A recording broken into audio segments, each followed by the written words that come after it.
Okay, so we have a lawnmower here that I've already did an initial diagnostic on, and what it is, we have a no start, no turnover, nothing. We're not getting any electric to the engine.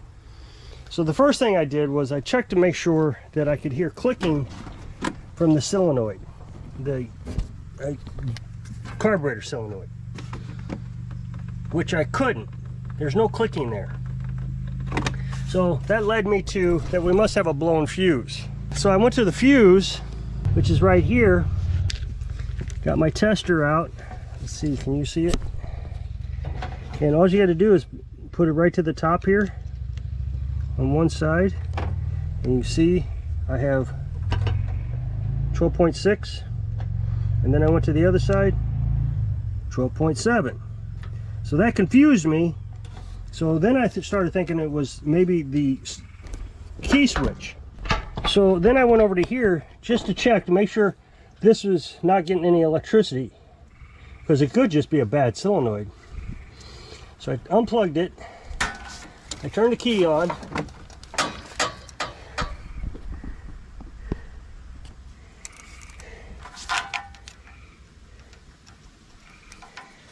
.7. So this is getting electric. So that just means this might be bad, or it's been broken into before. So that's secondary issue. That is not the primary issue, which is it won't turn over.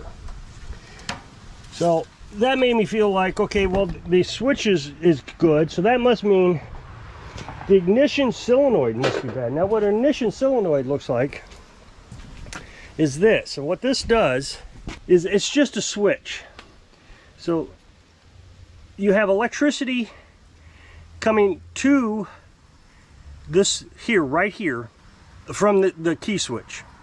And then you have a positive battery terminal. This comes from the positive, and this goes to the starter. So when you turn the switch, it sends electricity to this, which opens a switch inside, and sends electric from the positive battery cable to the starter. So I tested that. So this is coming from the battery. And you see it's 12.7. And so now what I'm going to do to make sure the switch is bad is I'm going to go to this, it's going to be hard to see,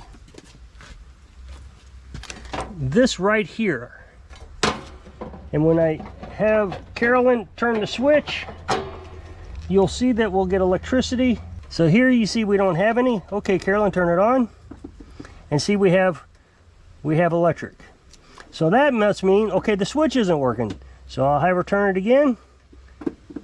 Okay, we're getting electricity. So everything on the solenoid is working. So that leads me to one last thing, which is the starter. So we should be able to just turn it over by hooking our cable to the positive of the battery. And we have nothing. To make sure we're getting electricity through our battery cable, I'm going to touch this, and we have electric, 12.7. I think you can see that.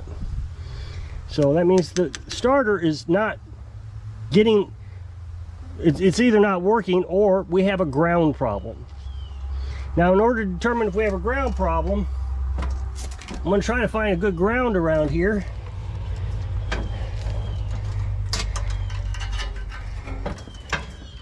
And see what we get. We're not getting anything from there. I'm a little concerned this might be a grounding issue.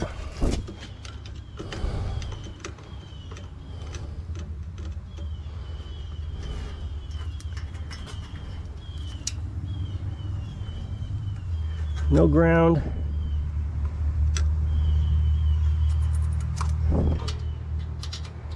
No ground.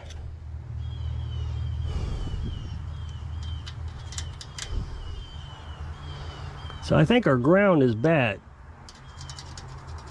So before I take the starter off and test the starter, I'm going to see if I can find the ground wire and see if we can get some ground. Okay, so the two reasons I think we have a grounding issue is, one, you saw that I wasn't getting any electricity when I was grounding from the engine. The other thing we're having is that solenoid, the carburetor solenoid. we're not getting any electricity to that, even though we know that there's electricity going to it when I bypass the ground. So I need to find why the ground is not making its way up to here. Okay, so I've started loosening the bolt and a bunch of corrosion fell off.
Make sure these are tight.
Okay, so let's give it a try now. So some of Simple's corrosion on the battery gave us 0 electric, none, which is pretty unusual. Usually you'll get a clicking sound or something. In this case, it was just corroded battery. So if you'll click this up next box, it'll take you to a video where I was working on something. So I hope this video helps you work on your equipment under the shade tree. Thanks for watching.